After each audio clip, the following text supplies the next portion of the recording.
हं. मी मी तुमचं नाव जयेश कुलकर्णी देवा देवा शपथ सांगतो की मी सत्य बोलेल, सत्य तेच बोलेल आणि सत्याशिवाय अन्य काही बोलणार नाही. नमस्कार. एम-एन-आर-सी, एम-एस-सी-बी, एम-एस-सी-डी-सी-एल किंवा स्टेट गव्हर्नमेंट या नॅशनल पॉलिसीच्या अगेन्स्टमध्ये चाललेल्या आहेत, असं स्पष्ट दिसतं आहे.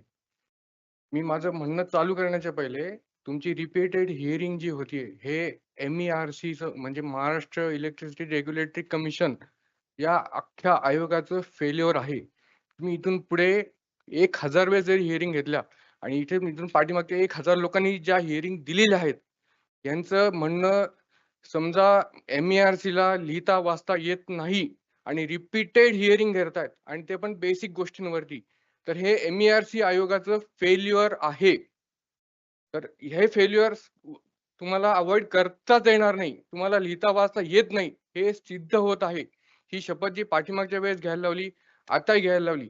ही शपथ खरोखर आयोगानेच तुम्ही घ्यायला पाहिजे, की मी यावेळेस काम करेल म्हणून. कारण की हे जे इलेक्ट्रिसिटी, एसी किंवा आम्ही जे टॅक्सेस भरतोय, जी भरतोय, याच्यातून इथल्या एम-पीचा पगार चाललाय, इथल्या एम-एल-एचा पगार चाललाय, सीएम पगार घेतोय. फक्त गाड्या फिरवतोय, काम होत नाही. एम-ई-आर-सीला समजा काम करता येत नसेल, तर आयोग बंद करावा हे पहिलेही सांगितलं, आता परत रिपीट करतो.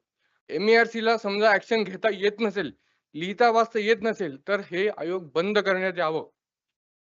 दुसरी आणि सगळ्यात महत्त्वाची गोष्ट, या सगळ्या लोकांनी हिअरिंगमध्ये 3 बेसिक महत्त्वाच्या गोष्टी मांडल्या. पहिले ते अंग्रेज गए एम-ई-आर-सी छोड़ गए. अंग्रेज गए एम-एस-सी-डी-सी-एल छोड़ गए. फक्त लुटायचं, पैसे खायचे. आमचं वय झालेलं आहे 60-60 वर्ष. पगार येतोय, कधी घरी काम नाहीये. इथं या एम-ई-आर-सीला, एम-एस-सी-डी-सी-एलला जॉइन करा. पगार चालू आहे आणि घरी जा. एवढंच चालू आहे. पगार कोण घेतोय?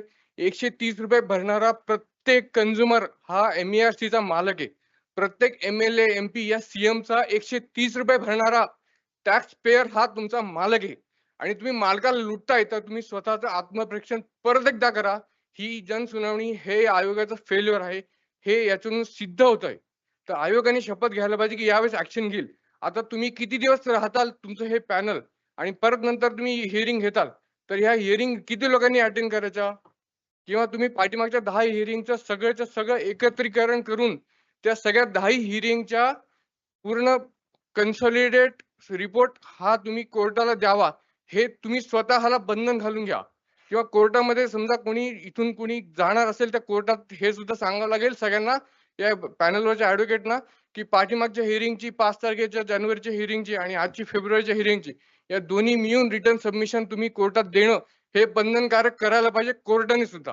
कारण की कोर्टाला हे समजायला पाहिजे, की हे लोकं टाईमपास करतायत. 12 करोड लोकांना हे कळून चुकलंय परवा दिवशी पेपरमध्ये, की एम-ई-आर-सी हा टाईमपास करतोय जनसुनावणीच्या माध्यमातून.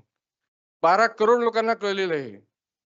तर ही जी टाईमपास हा शब्द आहे, हा 12 करोड लोकांव्यतिरिक्त ह्या 5-50 मीडियावाल्यांचा आणि एम-ई-आर-सी वाल्यांना समजा समजत नसेल, की आपण हे रिपीट हिअरिंग करतोय, फक्त टाईमपास करतोय. बस काय येतं आज काय काम करायचं हिअरिंग घ्यायची. अरे बाबा टॅक्सचे पैसे वाया चालले सगळ्या लोकांचे. हा लाईट, एसी चालला याचे पैसे वाया चाललेत. हे याच्याकडे लक्ष आहे का? हा आयोग त्यांच्या पगारातून देणार आहे का पैसे? किंवा आज हिअरिंग घेतली औरंगाबादला ₹1,00,000 लाईट बिल खर्च झालं, तर आम्ही ₹1,00,000 पगारातून सगळ्यांच्या पगारातून ₹25,000 कापून घ्या म्हणून. होणार आहे का तसं? ₹130 भरणारा तुमचा मालक आहे, प्रत्येक कन्झ्युमर आणि ह्या कन्झ्युमरला तुम्ही लुटतायत, तर याला तुम्हाला ब्रिटिश इंडिया कंपनी म्हणायचं का? तर म्हणावंच लागेल कारण की तुम्ही सरळ-सरळ लुटतायत. दुसरं काहीच करत नाही. आपण 2026 मध्ये समजा एम-ए-आर-सीला हे समजत नाहीये, की एम-एस-सी-डी-सी-एलला कंट्रोल कसं करायचं? तर हे आयोगाचा फेल्युअर आहे ना. रोज नवीन चार्जेस लावतात. हे आयोगाचा फेल्युअर आहे ना. आपण मीटर रीडिंग सुद्धा नीट घेत नाहीये. हे पाठीमागच्या वेळेस पण सबमिशनमध्ये सांगितलं, याही वेळेस सबमिशनमध्ये सांगितलं. समजा एम-एस-सी-डी-सी-एल मेसेज टाकतोय लोकांना, की तुम्ही तुमचे मीटर रीडिंग सबमिट करा. तर मग ₹130 घेताय कशासाठी तुम्ही? तुमच्याकडून मीटर रीडिंग होत नसेल घेणं तर? आणि मग परत व्हीलिंग चार्जेस आणि बाकीचे चार्जेस आहेत कशासाठी? महाराष्ट्र समजा आज इंडस्ट्री किंवा या बिझनेस लोकांमुळे समजा आज मागे पडला, तर याचं कारण फक्त एम-ई-आर-सी आयोग आहे. दुसरं कुठलंही कारण नाही. लोकांना बिझनेस करायला सपोर्ट नाही भेटत आहे MERC आणि MSEDCL कडून, तर हे स्टेट गव्हर्नमेंट संपूर्ण फेल्युअर होईल. इलेक्ट्रिसिटी या सगळ्यांची बेसिक आवश्यकता झालेली आहे. तर समजा MERC आयोगाने काहीच्या काही चार्जेस लावून मीटर रिडिंग न घेता गलत बिल देणं हा सगळा प्रकार बंद नाही केला, तर या हिअरिंग तुम्ही याच्या पुढे 1000 हिअरिंग घेतला तरी याचा उपयोग होणार नाही.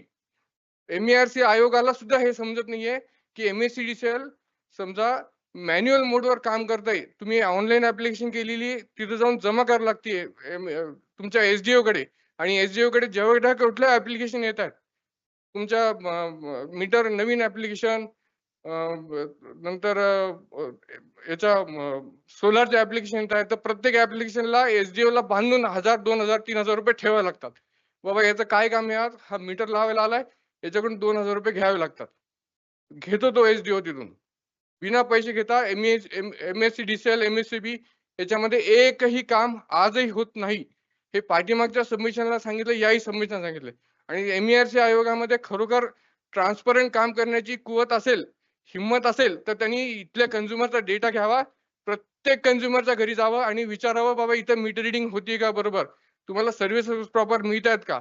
हे आत्मपरीक्षण तुम्ही जोपर्यंत करणार नाही तोपर्यंत ह्या सगळ्या ऍप्लिकेशनचा, ह्या सुप्रीम कोर्टाने हे सांगितलं, हायकोर्टाने हे सांगितलं, ह्या कोर्टाने त्या पैसे तर आज माझ्या खिशातून, जनतेच्या खिशातून, कंझ्युमरच्या खिशातून 130 रुपये तुमच्या पगारासाठी चाललेत ना. आज याला थांबवू शकता का तुम्ही? आज आज आहे का हिंमत स्टेट गव्हर्नमेंट मध्ये एक टॅक्स फ्री डे डिक्लेअर करून टाका तुम्ही. बघा आज 5 मे आहे, महाराष्ट्र स्थापना दिवस आहे, तर 6 मेला आपण एक दिवस टॅक्स फ्री दिवस चालतं का तसं केलेलं? किंवा आम्हाला आजच्या 2 महिन्यांनी 3 महिन्यांनी लाईट बिल भरायची तेवढी फॅसिलिटी दिली आहे का तुम्ही? तुमच्याकडून समजा 6-6 महिने ऍक्शन घेणं होत नाहीये, रिपीटेड हिअरिंग होत आहेत, काम तुम्हाला लिहिलेलं वाचता येत नाही, लिहिता येत नाही, ऍक्शन घेता येत नाही, तुमच्याकडून काम होत नाहीये, तर तुम्ही 6 महिने लाईट बिल न भरलेलं चालते असं सर्क्युलर काढू शकता का? रिपीटेड त्याच हिअरिंग याच्या, आता तुम्ही किती दिवस शिकताल याच्यावरती सगळे प्रश्न डिपेंड. आता तुम्ही परत रिझाईन करून टाकलं किंवा तुमच्यातला एखादा माणूस परत काहीतरी कुठल्या कारणाने बदलला, तर तुम्ही रिपीटेड हिअरिंग घेऊन परत हेच काम करणार आहे का? किती वेळेस तेच तेच टॅक्सेस लावायचे, किती वेळेस तेच तेच चार्जेस लावायचे. 130 रुपये भरणारा हा तुमच्या मालकाला तुम्ही लुटतायत. याच्यावरती तुमचं स्वतःचं अस्तित्व तुम्ही बघा एकदा आत्मपरीक्षण करून, की तुम्हाला स्वतःला कुठला शब्द अप्रोप्रिएट बसतो आणि तुम्ही स्वतःला काय म्हणून घ्यायचंय. 130 रुपये भरणारा हा माणूस तुमचा मालक आहे. इथल्या CMचा मालक 130 रुपये भरणारा कंझ्युमर आहे आणि तुम्ही लुटू लागले आज त्याला. तर तुम्हाला पाठीमागची हिअरिंग आणि ह्या हिअरिंग दोन्हीचा आपण सर मुद्द्यावर या ना. आपण मुद्द्यावर रिपीट मॅडम चार्जेस लावताय तुम्ही आपल्या याच्या ऑर्डरच्या मुद्द्यावर प्लीज या. मॅडम तुम्ही MSEDCL आज ऑफलाईन ऍप्लिकेशन घेतोय आणि तिथं कंझ्युमर गेल्यावरती त्याच्याकडून पैसे घेतोय. हा तुम्हाला मुद्दा सांगा वाटतो, याच्यात आयोगाचा फेल्युअर नाही का? ऑफलाईन घेताय तुम्ही अजून, तुम्हाला ऑनलाईन कंप्लीट करता येत नाही का सिस्टम? चार्जेस रोजच्या मॅडम ऑर्डर बद्दल आज पब्लिक हिअरिंग आहे. आपल्याला ऑर्डरचा काय मुद्दा असेल तर प्लीज सांगावे. रजिस्ट्रेशन चार्जेस कशामुळे द्यावे लागतात? सोलारचे रजिस्ट्रेशन चार्जेस कशामुळे लागतात तुम्हाला? आहे का उत्तर तुमच्याकडे? आपलं सबमिशन सगळं आपण लिखत मध्ये द्यावं. आयोगाने त्याच्यावर विचार करणार नक्की. मॅडम पाठीमागच्या वेळेस काय विचार केला? रिटर्न मध्ये आपण पाठीमागच्या वेळेस काय विचार केला? रिटर्न मध्ये दिलेलं आहे, काय विचार केला पाठीमागच्या वेळेस? काय ऍक्शन झाली त्याच्यावरती? आपला प्लीज रिटर्न मध्ये सगळं सबमिशन द्यावं. मॅडम पाठीमागच्या वेळेस दिलेली ऍक्शन काय केली सांगा ना. आता इथे 50 लोक आहेत, सांगा ना. कुलकर्णी मला तुम्ही बोलू पण देत नाही तुम्ही. कुलकर्णी तुम्हाला बोलायला दिलेलं आहे, आयोगाने तुम्हाला बराच वेळ दिलाय, ऐकून घ्या. MSEDCL चार्जेस लावतात. एक मिनिट सर, बस ठीक आहे, एक मिनिट.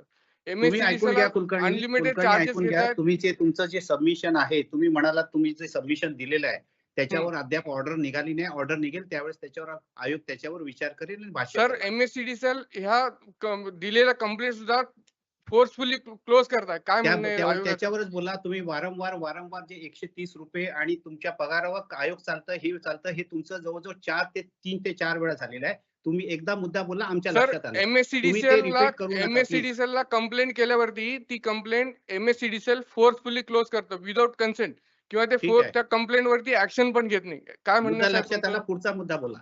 SDO तिथं प्रत्येक सोलरच्या ऍप्लिकेशनला 2000-5000 रुपये मागतो, काय म्हणणं आहे? ते तुम्ही रिटर्न मध्ये आम्हाला द्या, त्याचे आम्ही इन्व्हेस्टिगेशन करू. सर तुम्ही इन्व्हेस्टिगेशन तुम्हाला आता आम्ही हे बघा, ही पब्लिक हिअरिंग आहे. तुम्हाला आयोग ह्याच्यावर तुमच्या प्रत्येक प्रश्नाला उत्तर देऊ शकत नाही. तुमचे जे मुद्दे आलेत आम्हाला समजलेले आहेत. आम्ही ह्याच्यावर उत्तर देऊ. तुम्ही रिटर्न मध्ये द्या आणि तुम्ही ओरली पण खूप बोललात आता. आलं का लक्षात? सर आयोगाचा तुम्ही मान ठेवा. तुमचाही आम्ही मान ठेवतोय. सर शेवटचा बोला. एकच मुद्दा सांगतो. हा बोला. पण तुम्हाला खूप सिरियसली म्हणजे MERC आयोगाला खूप सिरियसली शेवटचा मुद्दा एवढाच आहे की तुम्ही सांगा. हा आयोग जो आहे MSc हे कम्प्लीट ऑनलाईन करा. तुम्ही मॅन्युअल इंटरफेस बंद करून टाका. त्याशिवाय हे लोकांना पैसे घेणं देणं किंवा कोणती ऍप्लिकेशन आली गेली याचा काही ट्रॅक रेकॉर्ड नसणार आहे.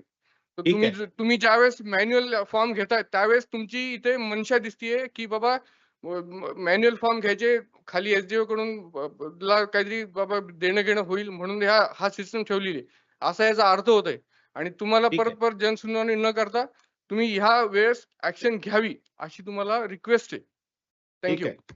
ठीक आहे. अमोल रोडे.